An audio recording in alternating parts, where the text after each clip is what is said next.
Welcome to the Women Choosing Growth podcast, where we feature inspiring stories of success, challenges of growth, and lessons learned from women entrepreneurs, industry experts, and thought leaders who have been through the growing pains inevitable as an entrepreneur. Whether you are just getting started or are looking to scale up your business, our show is designed to provide you with the tools, resources, and community you need to grow your business. Join your host, Tina Sue, a lifelong entrepreneur and business growth advisor, as we explore topics such as marketing, sales, finance, leadership, and personal growth, all tailored specifically to the needs of women entrepreneurs. So if you're ready to grow your business faster and smarter, then this podcast is for you. Thanks for tuning in, and let's get started.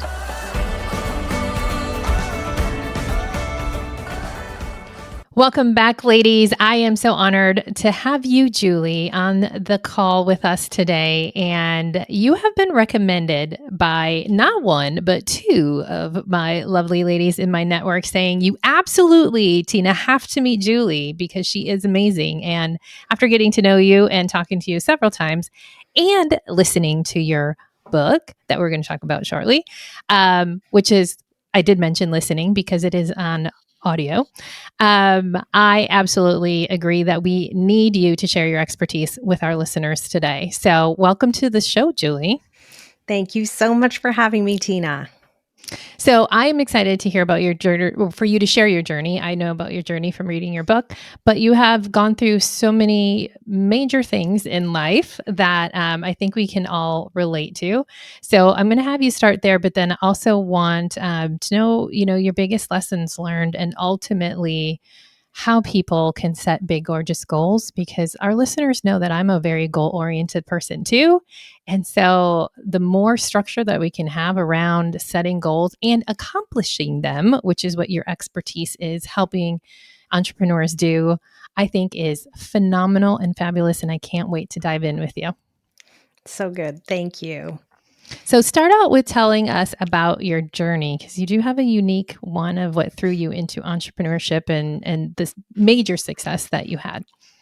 Yeah, I think my journey has been very eclectic in terms of the training I've had and the roles I've ended up in. So I went to university and actually studied in dance and received a Bachelor of Arts in Dance. And when I finished school and sort of said, what am I going to do now? I had the opportunity to join a management training program at a bank that I had worked at, sort of putting myself through school. It was my part-time job. And so sort of unsure of where it might lead me, I decided to take the offer and went off and did a few weeks of backpacking before I had to start and kind of dug in and built myself a career there. So worked my way up and became a licensed financial planner. And so with that, I had, a book of business, a great group of clients, people that I was, doing planning for, helping them with their investments, all of those kinds of things. And as I started having my kids and also felt really ambitious in terms of my career, I wasn't really sure what my next step would be. And then along came some friends that I had met at university who became family because I married their brother. And Literally family. Literally family. And we started talking about starting a business. And so my sister-in-law came and said, what do you think about this? And, the daycare was telling us all, label everything. And when you ask them how to do it, they would say, well, you could use, masking tape and a Sharpie. And that actually, doesn't last. You put them through the dishwasher, or you can't put them through the laundry that way. If you wanted clothing labels, they were iron on and they were a bit fussy. And so we kind of had this idea that we could bring a product to market that would fill that gap. And I think it was also appealing to us at that time to sort of take back our own control of our schedules and our lives and to be able to build something for ourselves. Okay. That sounds great as a start. It sounds great as a start, but I mean, in truth, you're trading horses for some things because you're not actually don't have more time when you become an entrepreneur. Yes, No. you can do what you like in terms of how you structure it, but you do not have more time. And so, we quickly dove into the business. I still had my full-time job. We were growing the business. And eventually the crossroads came where, some decisions needed to be made because the business really needed us to start working more regularly. And in order for us to work more regularly, we needed the business to pay us. So, we had one of those little circles that we went around, and we did eventually start trying to pay ourselves. We started incrementally paying. I think we started at $500 a month. Literally And, me too. That was my first yeah. paycheck with my first And then you're business. like, okay, so let's do that for 3 months. And then let's see if we could put it up to $1,000 a month. And, so we literally started eking out a living from this business because we knew that, if it was going to succeed, it needed the time. But in order for us to give it the time, we needed the money. So that was the sort of circle we ran around for a little while. And the business was taking off. We started growing fairly quickly. We got some big media coverage. About 3 years after we started the business, we were on The View. And the host at the time stood beside the labels and said, "I could not live without these." And, it was like ring, ring, ring, ring, ring, like all the orders that came in. And so we, went through the first basement and decided on all of our wisdom that my sister-in-law should buy a bigger house so we could have a bigger basement for the business to grow in. And I think we only lasted about 18 months in that basement. And we had about 12 people coming to work every day.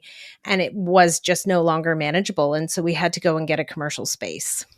And it's a real business now, right? Real business. That's what you're feeling. Yeah. And with real expenses, I mean, you sign a commercial lease and you're on the hook for that for quite a while. So, Yes. It felt like a really big step. And I think that's one of the things that is weighty as businesses grow. Like, how many people start relying on you for their paycheck, for their family's livelihood, and, those kinds of things. It feels like a lot of responsibility. And getting a commercial space was one of those things that also felt like a lot of responsibility. You're locked in for like 3 to 5, 7 years, depending on your lease. Like, we're going to have to make this exactly. work. Exactly. And so we were lucky because we found a great space, and then we negotiated a lease where we had options on other space that was in the building. And so we were able to stay in that building and take on more space and increase our square footage for a really long time. In fact, the business is still there today. And so that was a really great, kind of decision for us and a really great direction to go in because the business continued to grow pretty rapidly. And by the time we got up to about 12 years in business, we had created a line of labels that we sold in retail. So we had them in Target in the US, we had them in Walmart in Canada. We had built a custom back end for running the business. So we were doing, short run custom printing. That's what the industry would call printing small orders of labels and sending them out to people. And so we had really automated a lot of things. We had a big IT team, a lot of people writing code, and that was how we ran our business. And one day we got a phone call from Avery Labels asking us if the business was for sale. And it wasn't at that time. It wasn't for sale. Well, but everything's for sale for the right price. Everything is. Well, and it felt like it would be, foolish not to have a conversation with them. Right. Yep. And so we did have a conversation. Also because I think when you get up to that 12, 13-year mark in business, we're in the 8 figures of revenue. We had 40 people working for us. I think we all started to slightly want some different things, and we had different ideas about what our future might look like. And some people really, really wanted a big business, and some people liked the business a little bit better when it was a little smaller and felt more like family. And, some of those things started to come into play for us that when it was smaller, we didn't notice the differences as much as when things got bigger. And so we were really examining what our next era in the business was going to look like and how we were going to tackle that. And suddenly, in comes a phone call. And so we had quite a number of conversations with them, and very quickly, like in the period of about 5 or 6 months, we ended up selling the business to them. Which is ridiculously fast in any acquisition. It was breathless. Like, I Yeah. don't know, actually, in looking back, with a sort of 20-page due diligence spreadsheet of things to answer, collect, upload to a data room, negotiation, the tax people doing their thing, the lawyers doing their thing, like getting Yes. all the right advice to put all the pieces into place. And we'd done a good job beforehand, but there's still always, we were doing some optimizing as we ran down the path very quickly, and it was a lot. They asked for this. We don't have it. Let's create it. How are we going to get somebody to sign it? Yeah. Because it was also all a confidential process. So we really, nobody on our team except for our finance person even knew it was going on. And so it was, we did the work, and it, on top of trying to, the duck paddling furiously, trying to look like everything was great. But, I started my day every day talking to the lawyer and the accountant and our operational advisor, and then seeing what needed to be done and what, how far away we were from collecting everything. And we actually closed the deal on December 31st, which is also, makes for a little bit of an interesting holiday season, let's say. And then I immediately, being in the US, think of like, from a tax standpoint, that sucks. January 1st would have given you a whole year. Yeah. But yes, I've been through so many acquisitions on both sides and then with clients, and that is a ridiculously short period of time to have to do all of that. And just to even like, you weren't looking to sell, and then all of a sudden you have this amazing offer, which I talk about all the time. Same thing happened to me. I'm running around doing my business. Someone knocks on the door. Like, you don't have to have a big, gorgeous goal of what happens next. And we're going to talk about that next with you. But to have your business in a position to be able to make that decision quickly was amazing for all of you. Yeah. Yeah. Yeah. It was a really fantastic opportunity for us as owners to get some of our money off the table. I mean, when you're growing a business, that's where all of your money sits. At the time Biggest in our asset. lives. Yeah, it was our biggest asset. And the time in our lives we started that business, we went from being, relatively young and to building a bunch of equity within the business over the course of time that we were growing it. And so it was a little bit reassuring to take some money off the table for us at that time, and to sort of mitigate our risk, because it's, feels bigger. As I said before, it feels bigger and riskier as more time goes along and the responsibilities grow. And so, for me, I woke up on January 2nd because that was sort of the first business day. And I had really put so much energy into the transaction, into making sure that the transaction happened, that it happened on time, and that I gathered everything that I could and did everything that I could to make sure of that I really didn't think about after. And so, when we talk about biggest lessons, somebody phrased it to me recently as, you have to add before you take away. And I put my head down and probably avoided thinking about what was going to happen after. That's why I did all that work. And so, because I was the person that was going to stay at Mabel's Labels forever. I was going to be that founder who went in and took over a boardroom and drank coffee with people and reminisced and, was kind of How a glamorous. pain. Yeah. People were there going like, oh, she's here again. What does she that was do going to be anyway? me. Oh, she's the right? founder from Right. 40 years ago. Exactly. Watch while she reads the paper and drinks coffee all day. Exactly. Basically, that was going to be me. And instead, what happened was, really quickly, I figured out that I didn't think there was a place for me in the new era of what was going to happen and what needed to happen. And so I decided that I would leave. And I probably didn't think about it as much as I should have for how big of a decision it was. But it felt like the right one. And it was the right one as I sit Mhm. here today, many years later. But I didn't add before I took away. And so when I took that away, I really, really did destabilize, selling it and then leaving it behind. And, the first thing that happens after an acquisition is everybody starts pointing to new objectives, new people who have new expectations. And so the pace shifts, it changes, it does get faster.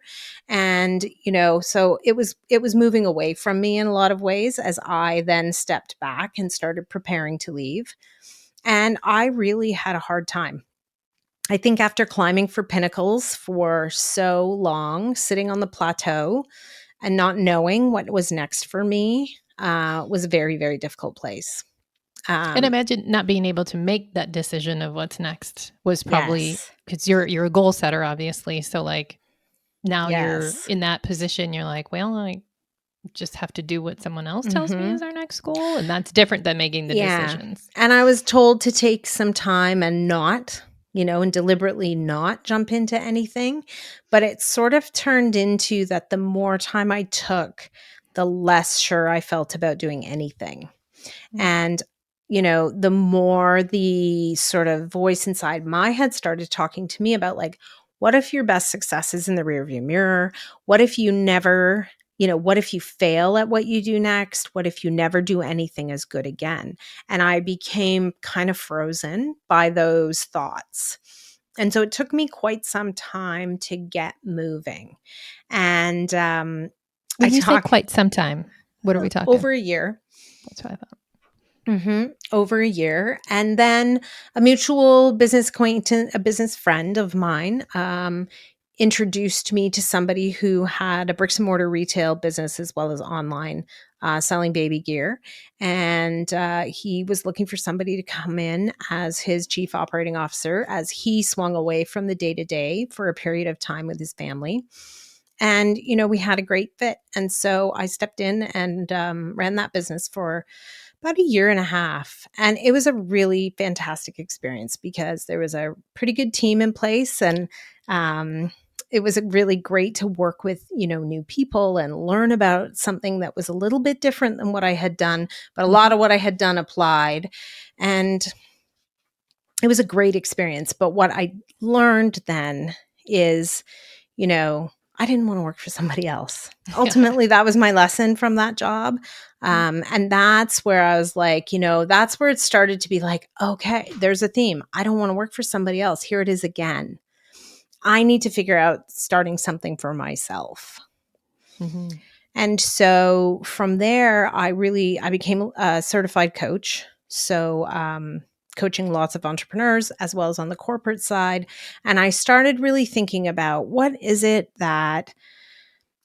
do some people set these crazy big goals and do these amazing things? And others are sort of left in the dust of their to-do lists. Like how does the world sort people in that fashion? And what is it that, and I knew from having been someone who did big things that none of them are done alone, right? So no matter how it looks on social media or in the press release or on the media, you didn't do it without like a lot of people Yep. supporting and without a lot of work. And, it's not an overnight success if it doesn't take 5 or 10 years. Um, and so I started talking to people about their experiences. And it turned into a workshop about setting big goals. And so I like to say I kind of backed into the book because after I had a workshop, I ended up going to do some public speaking training because someone told me I should make a keynote. And so, and get on bigger stages and tell my story. And so I was Sure. like, okay, well, I better go learn how to do that. And then I realized I had more to say. And I met somebody through the speaking process who, has a writing group and that's when I really cemented this idea that there's probably a book and I could talk to lots of other people and gather their stories about why they've done what they did and how. And it all kind of came to life. And it was like very unexpected because, my background in the last number of years in running Mabel's Labels was I was running finance. I was running IT, and I was running our retail business, as well as sort of like planning our strategy sessions and bringing, putting agendas together for that kind of those pieces. And so for me to be like, I think I'm going to write a book was, not really a natural step necessarily for me. Yes.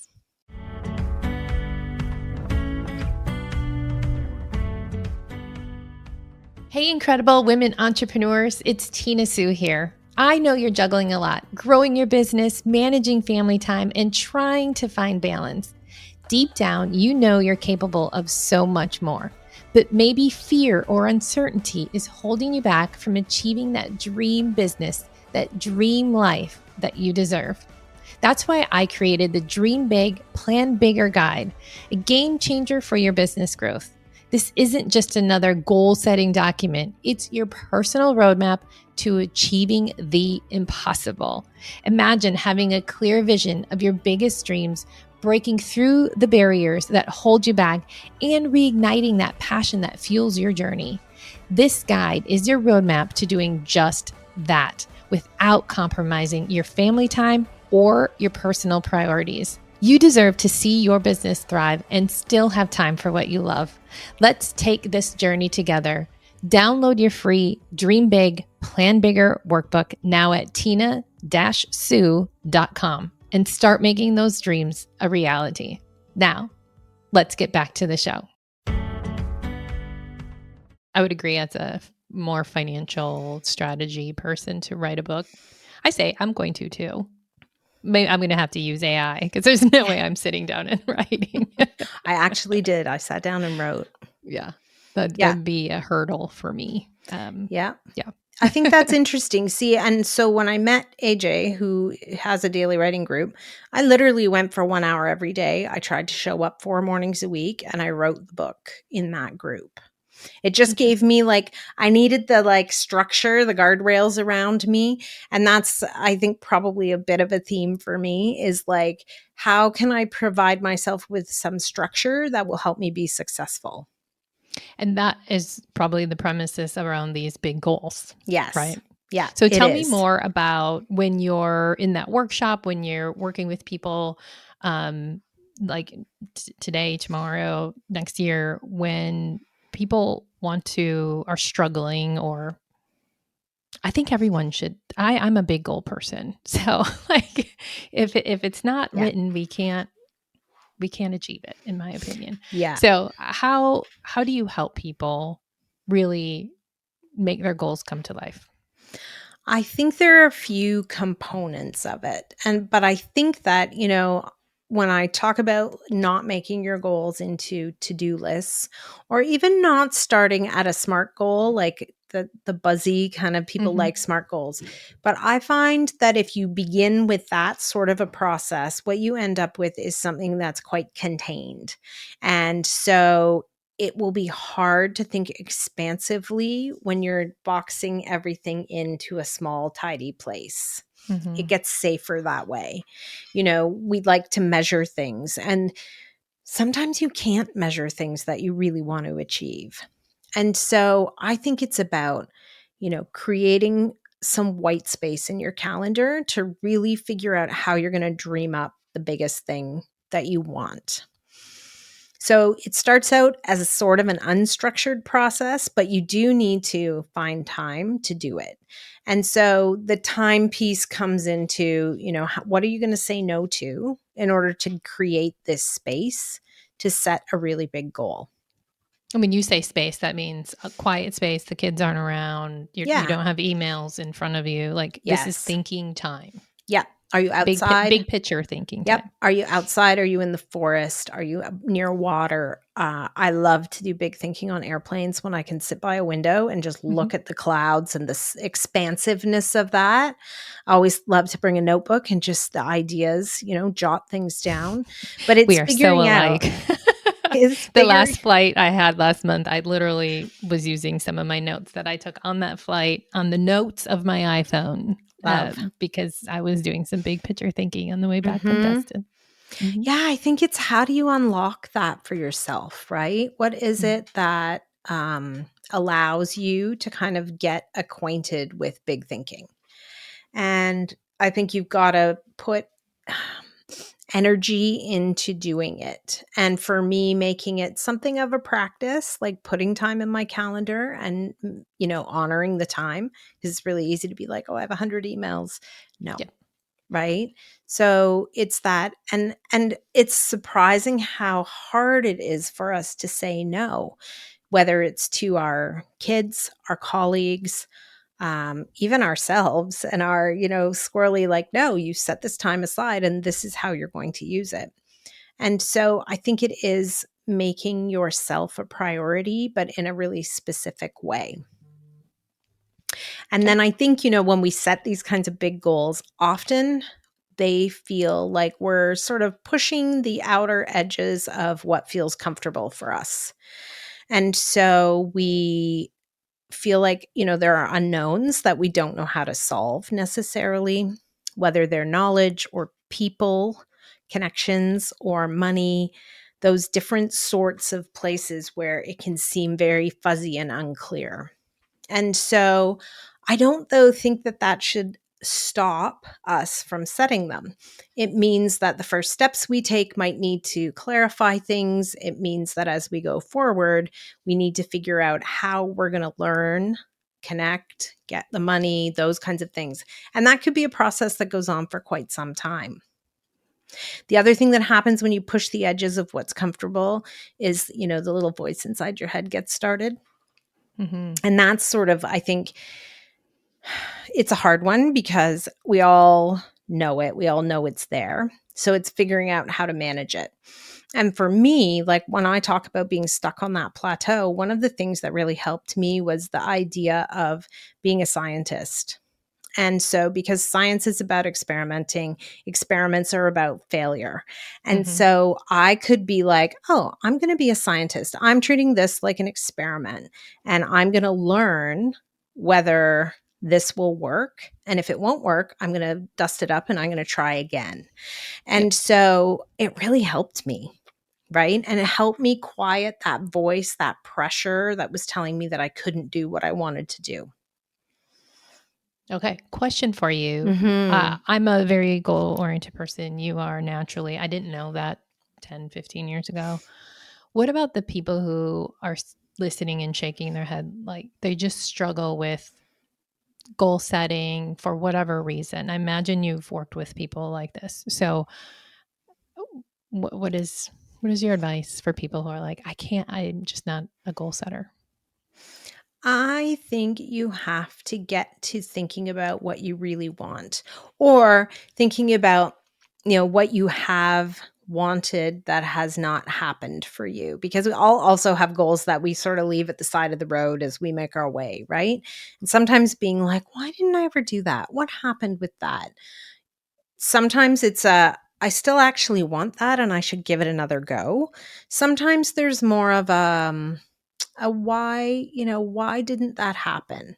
And I might not want to go there again, but what is there to learn from, you know, where I'm getting to without setting goals? Mm-hmm. And I think also people are like, oh, I don't want to, write everything down, or I don't want to have a super structured process. And I don't think it has to be, I think it can be as structured or as relatively unstructured as you want it to be, but you have to put a stake in the ground somewhere. And so, Mm-hmm. what does that look like for you and what's comfortable? Like, is it a few Post-it notes on the wall beside your desk? It doesn't have to be like, I'm going to be the best, bullet journal person ever. And I'm going to, write 38 pages about goal number one. No, I think it can be on a few Post-it notes even. I think it's more about actually putting a stake in the ground and giving yourself something to work towards. So it can be on the notes of my iPhone. Sure, it can. Absolutely. You've got to do what works for you, because ultimately, if I give you some big expensive system and you don't believe that that is what works for you, or it doesn't feel comfortable, then you will not use it. Right. Some people journal and that's Mm-hmm. how they put their thoughts down on paper. Yep. And when I said a non-goal driven people, I was probably more so thinking of people who don't stretch themselves, because I've met some of Yes. those people who are like, well, I can't go there Yeah. because that's Well, crazy and I'll never yes. be able to do that. But I honestly think, and I believe you're going to agree, that it's like, go ahead and throw that out to the universe. Write that Mhm. down in your like crazy, 5-year plan then, because Mhm. if it's out there, you've now put it somewhere in here. Mhm. You don't have to have the smart of the time and the thing Nope. and the whatever and all the details, but you're like, maybe I want to be on stage someday. Yes. Like your friend told you, right? Yeah. Like, oh, somebody mentioned this. I'm going to explore it. I may or may not want it. I'm going Yeah. to write it down or Yeah. journal it or whatever the method is. So Yeah. I've met so many of those people who are afraid to think bigger. Yeah. Yeah. And that's where I think there is a component. I mean, that's the pushing the boundaries of whether your comfort zone is, right? So Mhm. it's where a couple of things. I think big, gorgeous goals are like the reverse sales funnel. Like you start setting them and then you have some success and then you can become more expansive and set bigger and bigger goals for yourself that, your comfort zone is not a finite space in your life. So the more you push on the edges, the more you can push them out and push on them again. Mhm. The other thing that I think is that any good goal, like if getting on the stage is a big goal for you, then what are the building blocks to getting there? Yep. What are the, you decide to speak to a high school class about something that you're a subject matter expert in. And then maybe you speak to a small group of other people that are in the same field. And then, it's like building blocks where you're slowly ramping yourself up and stepping onto stages that get progressively larger. And maybe you decide that the biggest stage isn't actually where you want it to be. You get to a place where you feel really like satisfied with what you're doing, and that's okay too. Yes, I think that's important that you just mentioned that big isn't necessarily the top of whatever the mountain or the goal is, right? You can be perfectly happy somewhere in between. And I think especially the goal driven people, myself included, need to stop and think about that. Like, what is the comfort zone? Where are you actually happy in Yep. that? Yeah, I think that was huge what you just said. I think about that as after I sold my business too, and I went and did the same industry after I consulted Mhm. for a year. So I had a little bit more time to like not worry. Yep. Then I went and did something in the same industry and went like, oh, like I need something totally different. And, had Yeah. that business sold in like after about 3 years. So very short stint compared to my first one, Yeah. and then found my happy place. So yeah, it's the goals that we make and things that we challenge ourselves to, like even Mhm. if they didn't turn out in the way that we thought at the beginning, doesn't mean Mhm. that they're a failure. They got us to where we are today. Yeah. And I think that's an important part of the sort of calibration and review process that, like, on a quarterly basis, I think you should be sitting down, somewhere in a park, in a coffee shop, in your, not at your desk in front of your computer, but with a pen and paper and somewhere that is separate from your day to day kind of mundane work in wherever that might be.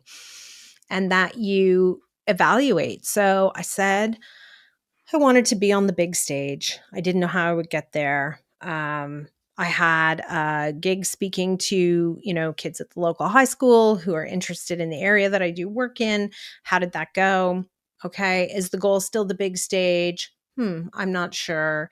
I'm going to leave it there for now. So, what do I think the next step is I need to go for? So, it's this place where if you think of a goal like climbing a mountain, if you stand at the bottom of a mountain and you look at the top of it, it looks incredibly big. Mhm. And so you start climbing and you put your head down and you climb for a couple of hours and you look up and it almost looks like you haven't made any progress. But it's only when you start to look back and do a review that you can actually be like, oh, we've come a fair way. And now it's time for us to go again. And so I think goals are sort of the same piece. Like the top of the mountain might be in the clouds a little bit, it might not be perfectly clear. And that's okay. Goals are like that. They come into clarity as you make progress towards them. And the truth is, I say this to people all the time, you never achieve a goal exactly. Like there is never Gotcha. a lot, if you say you're going to sell $1 million, you sell 995,000, you sell 1,010,000, you hit it way over or way under, but you never it's never a precision sport. And so I think we have to allow ourselves with these kinds of goals, the ability to have a process to recalibrate them and make sure that we're still on the right path. Love that. Absolutely love what you just said there. That's perfect. Yeah, sometimes you chase something and you're like, what? Why? What was I doing? Why did that I was I should literally have, me in this. so you can be like, goal achieved, but really you didn't actually want that anymore. I think you have to allow yourself that flexibility to pivot and recalibrate and move in another direction when something doesn't serve you anymore. Yeah, and find the positive in that. So, one could say that I wasted 3 years of a business that I ended up being like not driven for, or an industry not driven for anymore. Mhm. But really, that if I wouldn't have done that and like embraced my emotional, like, it just doesn't satisfy me as much as I know I Right. could be satisfied. I think it was a huge life lesson, and it only took 3 years Thank to figure that out. goodness. In that, yeah. Yeah. So I could still be in an industry that isn't fulfilling me as much as, advising and working with entrepreneurs is. So I look at all of those sort of crooked goals or Mhm. that as stepping stones to the real goals that I'm setting today and still setting for many, many moons. Yeah, I think that is so true that, one leads to another, and sometimes it's not the right path, but you learn so much by what happens that it's an important part of the journey. I agree. Mhm. Let's talk about your podcast that you just started. Mhm. Share a little I'm bit about your audience and what you're trying to achieve. Yeah, so the audience for me is really 7 and 8 figure entrepreneurs, women entrepreneurs, women identifying entrepreneurs. Probably 6 figures as well, people who are aspiring to get up into, the over 1 million and over 10 million categories in revenue. And so I started doing a bunch of work, with women's accelerator programs, doing some angel investing, learning about the venture capital world. And the stats for women entrepreneurs are fairly abysmal when it comes to getting funding for their businesses. And like 1.9% of venture capital went to women entrepreneurs in 2022. And so it's like terrible, right? And Horrible. Yes. yeah, and we start more businesses than men and don't grow them as big. And so I started having this, I was trying to research some of the stats, and even the stats are a little bit like they're a little hard to find. People are talking about it, but nobody seems that worried. And I started to think about what is it that makes people want to do something? And it's when they see somebody else doing it often, right? We see Mhm. that, we get confident that it's Sure. possible, and we decide to Mentors. start on that. Yeah, absolutely. And so I started to have the idea of, if I could shine the light on some women that are doing this, how could that help all the people who want to be doing it? Mhm. And so I know that I have a fairly good network of people that I've met over my years as an entrepreneur. And I felt like I could use my kind of skills that I'd built as a coach around, questions and listening and that sort of thing, and put something together. And so we actually just launched it a couple of weeks ago with 5 episodes. It's called Figure 8. And Mhm. I am in conversation with 7 and 8 figure revenue women entrepreneurs. And I'm actively looking for more all the time, so that we can shed the light on what are all the different things people are doing and how do they approach it differently. And so I've had some really interesting conversations. Yes, absolutely. So I think our listeners are in that same demographic of looking for that next growth. Like, what do we need to do? So I would recommend your episodes, Thank you. your show. You also have a mastermind. I do. I do. So if someone wanted more help on their goal setting or some more clarity, what happens in that mastermind? We really work on, so no problem is particularly unique. I mean, there might be some No. unique aspects to it, but I think as, as you grow a business, getting from 750,000 or so up over a million feels hard, right? Like just that jump.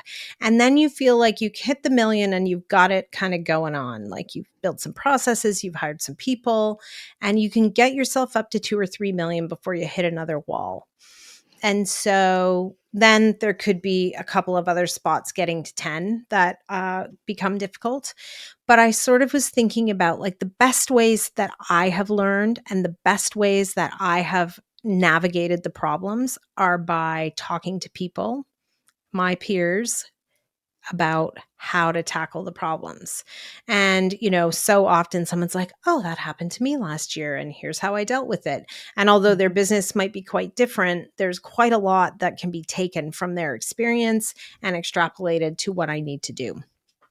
And so really that's the sort of impetus behind creating a group of women who can meet in a sort of non-competitive and confidential space to work through the problems that they're going through.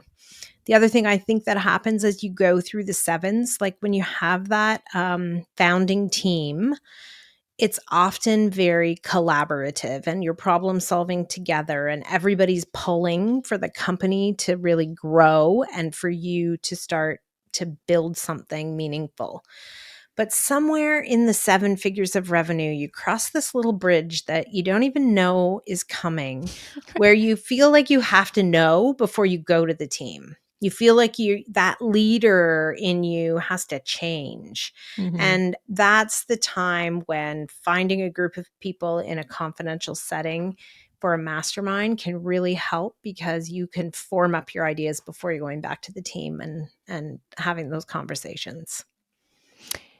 Agree with everything you just said. And I was laughing a little bit or smiling because I remember that was such a hard period of growing my business, my main business anyway. I had to get all new staff, I had to change my leadership style. Like it's like you almost enter a whole different realm of what was working before and was really successful. It's like you hit this in, like, if I would have known, like I was going through a door and be like, okay, things are new now, but you don't. All of a sudden you're like, oh, things aren't working the way they were. And Yes. things have completely changed, and it is a completely invisible door. And I love masterminds. I preach masterminds because that was what made me an uneducated, had no idea about business. It was about my 4th or 5th year in the business, and I joined a mastermind with peers, and that is what catapulted me in my business. Like, if you watched, my revenue was fine, it was growing, my people were growing, great service. But after that mastermind, and I had accountability, I had a lot more goal setting, much bigger thinking. It was really the accountability, because I don't like to disappoint people. And if I say I'm going to do something, I'm going to do it. So there was a lot of that where I didn't have any of that before. So mastermind was definitely one of the biggest compliments to my career and my business. So Yeah, that's been my experience as well. It just gives you, and it gives you people to like phone up and be like, I had a terrible day. Like, yes. can I just cry on your shoulder for a minute? Because I'll pick myself up off the floor, but I just need someone to be like, oh Yeah. my gosh, that was me last month, And because, I mean, let's You face can't it, do that to your employees. no, you cannot. You cannot. And that is where like entrepreneurship is the loneliest path, because Yes. even though I had business partners, I had, 3 other founders in my business, I still felt like we got to a point where I couldn't do it with them anymore, the bouncing around. Like I needed to kind of go away and come as that leader to the table saying, here's the plan, here's the problem, here's my recommendation, and those kinds of pieces became different as the business got bigger. And so it's it if you don't have support around you, it can be so lonely and so hard. I agree. Absolutely. What are your final thoughts or suggestions for those who are listening so that they can go set some big, gorgeous goals themselves and achieve them? Don't be afraid. And know that when you start to chase what you really want, you need to set some priorities and say some no's. And also that, that voice is going to come in, the uncertain, the you're not good enoughs, the, why do you really think you can do this voice? It will start up. And so you got to figure out how you're going to kind of keep that under control so that you can keep pushing forward and keep believing in yourself, and putting a great group of people around you is one of the best ways to do it. Great place to end there. Thank you so much, Julie. This has been amazing. Thank you so much for having me. I hope you enjoyed today's episode. Please be sure to hit subscribe on your favorite podcast platform so you never miss an episode. The Women Choosing Growth Show is not just another podcast. It's a tribe of women helping each other grow. So please share this podcast with all the women entrepreneurs that you would love to see succeed. If you'd like to know more about customized business advising through Cultivate Advisors, download business tools, or sign up for upcoming events, visit www.womenchoosinggrowth.com. Once again, that's www.womenchoosinggrowth.com. Remember, we are in this together. See you on the next one.